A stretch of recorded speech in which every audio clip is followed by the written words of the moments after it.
Are you perhaps too independent? Hyper-independence is a state where we actually actively push away any support or anyone trying to help us. And that might not sound like such a bad thing until you realize that most of us actually really want and really crave help, and that leaning into hyper-independence is actually something of a control freak mechanism. So if this maybe sounds like you, this is the video for you today, so stay tuned.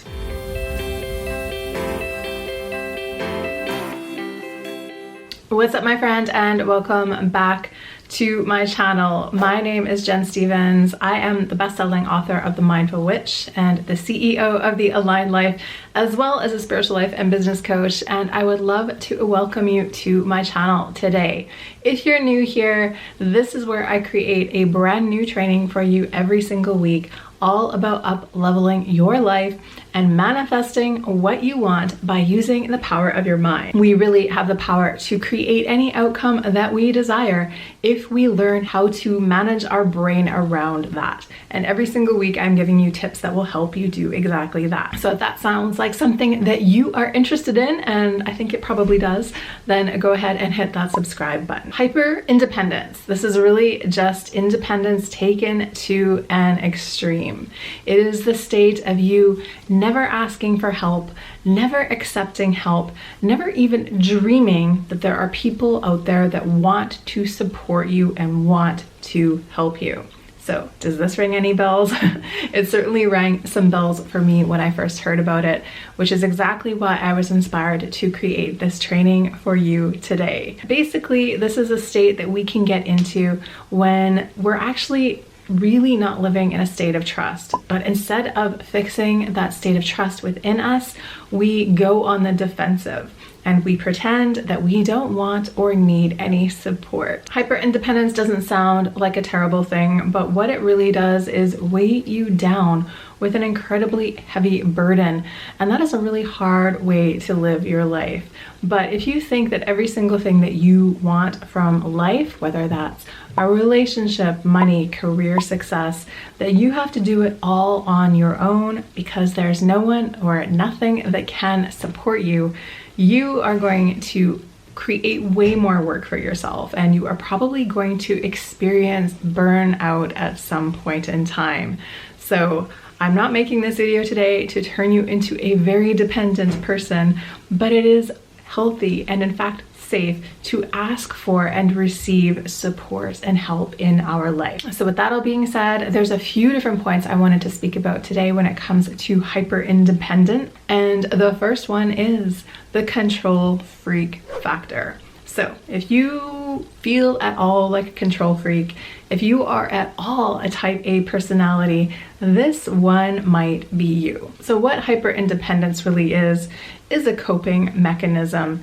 And I'm going to guess that many people that have hyper-independence as a way of coping with life have built that because they either didn't receive help or support when they were younger, or they found that they couldn't trust people for one reason or another. As with so many of our issues, it really does come back to our childhood and to our family bonds. So if you grew up in a family where your one or maybe both of your parents wasn't stable and wasn't there to support you in the normal parenting activities, you might have developed hyper-independence as a coping skill. I mean, this seems to make sense to our conscious brain even, as well as our subconscious brain.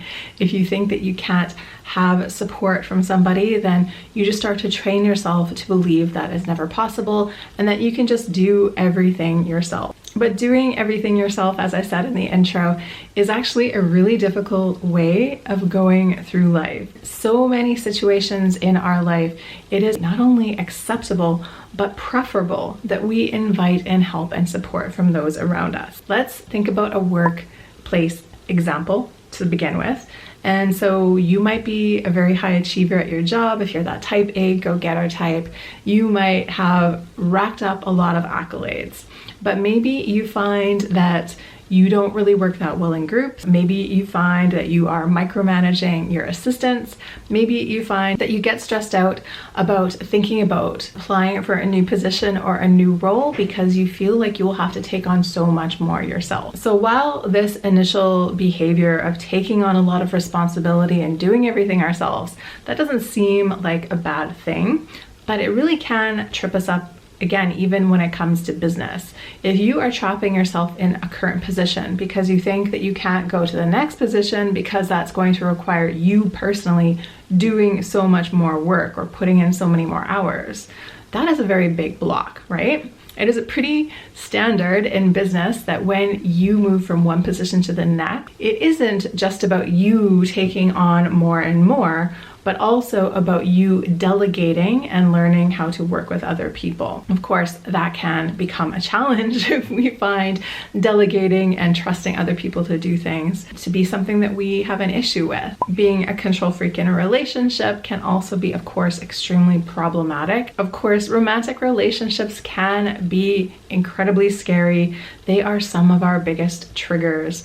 But again, if you're in a relationship and you're finding that you are the one doing all the work, and that's because you don't trust your partner, you might find that you have eventually bitten off more than you can chew. For either of these situations, if this is resonating with you, I would really just question this scenario and really start to frame it like, what would that feel like if you could actually trust your partner to, I don't know, do something for you in the relationship that you really want, but you're not able to ask for right now? What could your relationship look like if you were able to voice that need and have it met by this person? So I know that still might sound incredibly scary, but the thing is, if you are leaning into the hyper independence, the control freak side of you, and you are never even giving this person a chance, you will never really find out what that feels like. It can be scary to put a request out there and have it not met, but that's pretty much where you are at the moment. And it's the same thing with the job. If you're, convincing yourself you need to do everything in the workplace and you're completely stressed out about it, what would that feel like if you knew you could receive support? If you knew that your assistant was just going to do what they're supposed to do, or that your partner in work was going to do what they said they were going to do? You might never get to experience that lightened load and that trust and that sense of flow that happens in a good working situation. But really what that comes down to is you. If you never give anyone around you the chance to know your expectations, to know what your needs are, then you are never going to feel that support and that trust and that experience. I know it is not as easy as you just watching this video and flipping the switch and going out there to start trusting people. But I hope that if this part is resonating with you, it is going to invite you to just really think about what your life could be like. What would things be like if you felt that sense of trust, if you knew you were supported, if you received support regularly? What would be different in your world? And I'm going to suggest probably an awful lot. So as I touched on already, I really think that this hyper independence, of course, comes from our childhood. It comes from situations that we had with our primary caregivers. So if this is resonating with you, I would challenge you to think back to your childhood and to think back to maybe a big disappointment that you had when somebody said they were going to do something for you and they didn't, or some time where you learned that you couldn't trust somebody and it really hurt you. Again, just watching this video probably won't bring you enough awareness to get beyond this pattern, but the awareness is really the first step. And if you can start to connect the dots between the actions that are harming you in this current moment, as much as you might not want to admit it, back to something that happened in your childhood, that is a direct path. And if we can start to do the healing work on the childhood wounds, then we can start to come into our adult lives from a better, more empowered place. Sometimes when we're children, we have things that happen to us over and over again that create a very embedded pattern. And other times there's some one occasion that might have disappointed us that sets us up to think this way for forever. There is no right or wrong way. It is really just about your subconscious brain and your subconscious brain's protective mechanisms. But if you can look back at this time and notice that this was just one time where your parent forgot to do something for you or forgot to pick you up after school, hopefully now from your adult place of safety where you are right now, you can start to see that that one moment in time did not define everybody in your world moving forward. Again, easier to say that on the video than to actually integrate this, but hopefully me just speaking about this can help you to look at this in your own world and maybe inspire you to take on some healing work yourself. If you're interested in doing more about that, I do have tools for healing in my Recode program, and I'll leave a link for that in the show notes below. So what I really want you to take away from this point is that you are a conscious adult and you are a conscious creator of your future. And if when I'm talking about feeling supported and feeling like you could trust people around you, if that seems really foreign but also sounds really good, I would take that as a sign that it is time for you to explore this in your world. This does not have to remain a foreign concept that you've never experienced. You can invite in support, you can invite in trust, you can invite in help from the people in your life, but it does involve you taking that first step to open the door to receiving that. And that brings me to the second point I wanted to make today. So hyperindependence, I think that is a super masculine strength. And we live in a society that is extremely masculine quality oriented, extremely focused on typically male qualities. So it is pretty common for us to develop hyperindependence as a sort of reaction to what we are shown as being important on TV and in the media. It's those masculine qualities of hustling and working hard that are really glorified through movies, through books, through TV shows, through all of that stuff. But when it comes to you being an actual happy, confident, productive human, it is not just about you leaning into your masculine. It is about you balancing out the masculine and feminine energies. And for the record, we all have masculine and feminine energies. That has nothing to do with your actual gender. We are all a balance of both. And the thing is, when we fall really far into that hyper-independent world, we are very in our masculine. We are trying to control everything. We are trying to do everything. And that leaves very little room left over for us to experience the more feminine energies. And the feminine side of you is the side that is happy to receive, to have things brought to you, to feel that support, to have all of those typically feminine qualities. Again, because we live in this society that really prioritizes masculinity, we may downplay that stuff and think that it's not important. Think that intuition and being in flow and having that sort of feminine approach to life, we think that that isn't important.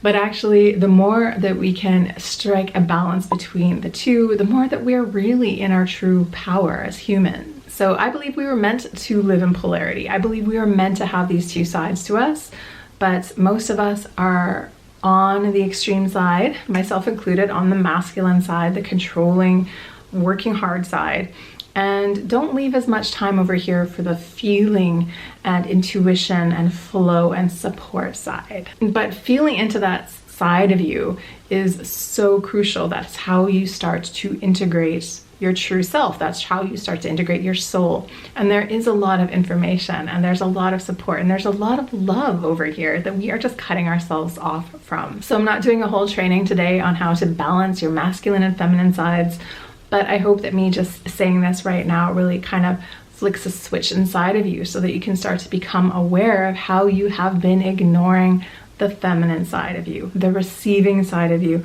the trusting side of you. This is something that you are allowed to enjoy. You are allowed to embrace it. You are allowed to explore it, and you are allowed to let other people hold you in that space. And that's another important point to make, especially in romantic relationships. The typical man, and I'm using man and women out of necessity, I guess, in this conversation, but of course, any gender for any person who identifies as either one is totally fine. But what we typically think of as the masculine side in a relationship, that person wants to support somebody. So specifically when it comes to romantic relationships, if you're a woman and you are pushing away support, you are not letting somebody rise to meet you and to do what they want for you if you are constantly pushing away their support and trust. So it's really important to remember that when it comes to romance, maybe a little harder in say a work situation, but this balance is not always just about us. It's about us letting other people show up for us. If they want to give you the gift of showing up for you,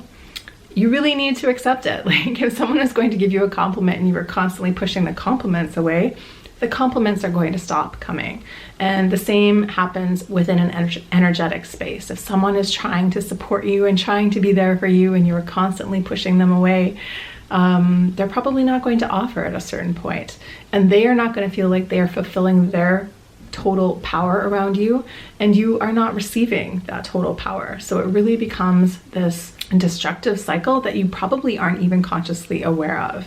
So just really remember that, especially when it comes to romantic relationships, the balance between the masculine and the feminine, the receiving and the control. These are really important things to have both of in any relationship. Okay, the final point I wanted to bring up today, I'm bringing it all back to manifestation. So if you are in a hyper independent state and you're the control freak, you are probably going to have a little trouble letting go when it comes to manifestation. And if you've been in the world of the law of attraction for a while, you've probably heard that letting go is an important element in manifesting. As I always say, you can't micromanage the universe. You can't be there trying to guess every step behind the scenes. You can't be there trying to do that. That is not going to help you to manifest. That is actually going to repel the manifestation away from you. That's because the manifestation needs to exist inside of you. And if you are out there pushing for it because you don't trust that it's happening, then that's really just a sign that you are living in fear. Hyper independence is a sign that you are living in fear when it comes to manifestation. So yes, you do definitely need to take action. Anytime you're manifesting, you do need to take action. But many of us get this twisted and we just get into that normal hustle pushing mentality, what we've been shown, the sort of Gary Vee way of doing things. And that isn't helpful to what we want. And that isn't the direction I would take anyone down if you are really serious about manifesting. So in manifesting, it is about creating the belief inside of you until the outside world matches. But it's also about allowing the universe to show up and support you. So the universe showing up to support you, it can take many forms. Perhaps that's an idea coming to you. Perhaps that's you being given a random invitation that leads you exactly where you need to go. It can be all kinds of different things, but if you get the blinders on and you are thinking, my manifestation can only come this way. I want this much money. That means I need this job and I need to talk to this person. You are probably cutting yourself off from all the other jobs in the world that may match your description, and therefore maybe missing the opportunities to meet the other people that could help you or put you in situations that could bring you closer to that. That control freak micromanaging energy, again, that is not receptive energy. Receptive energy is kind of leaning in, staying curious, saying yes, moving forward, even if you don't quite know what is happening. That's the tricky part of manifestation. Sometimes you need to say yes to something, even when it doesn't even look related to what you are trying to do. We just never know what is happening behind the scenes, which is exactly why this hyper independence around manifestation is a manifestation of you not trusting. It's you trying to do everything yourself. It's you thinking things can only happen one way. When you can step away from that and come back into your feminine energy, to start to live in that flow state, to start to live with that sense of trust, that is when magic happens. And yes, there's work involved. Yes, there's healing work involved. Yes, it requires you to do something and not just stay at home watching TV, but that trust is such a huge element of it. And the trust is the complete opposite of the hyper independence, I'll do everything myself mentality. So those are my thoughts today on hyper independence. When it comes to our mindset, it is the patterns we developed as protection mechanisms that are really hard to notice because we are so convinced that we are doing the right thing. We are so convinced that our reaction to something in our past is saving us from ever experiencing that pain again. But being really rigid and being, hyper focused on your output and your control over any situation. While that might feel good to your ego brain, it is probably giving you so much stress, so much so that you might not even be aware of it. But if you can just learn to let go and see what happens, you might just be surprised at the fact that you don't need to actually push for everything. That things can come flowing into you even when you do very little work, quote unquote, regular work to make them happen. This is such a healthier way of being. There's so much less stress. There's so much less anxiety. So if any of this resonated with you today, I would really challenge you to take these tips that I've mentioned and really start applying them to your life. So that is it for today's training. Thank you so much for watching. There are no coincidences. So if you found your way here today, I hope you take something that resonated with you today and start to apply it to your life right now. If you liked this video, then go ahead and leave me a like. If you want to learn more, you can come on over and check out my Recode program. This is really where I give you the tools to go in and to start to heal and recode your mind so that you can start to manifest whatever it is that you desire. So if you want to learn more about that, I'll leave a link for that in the description box below. And other than that, I'll be back here in next week's training. So until then, lean into that feminine power, release that control, and just dare yourself to see what happens. I really, really dare you. I'm gonna dare myself as well. Have an amazing week and happy manifesting.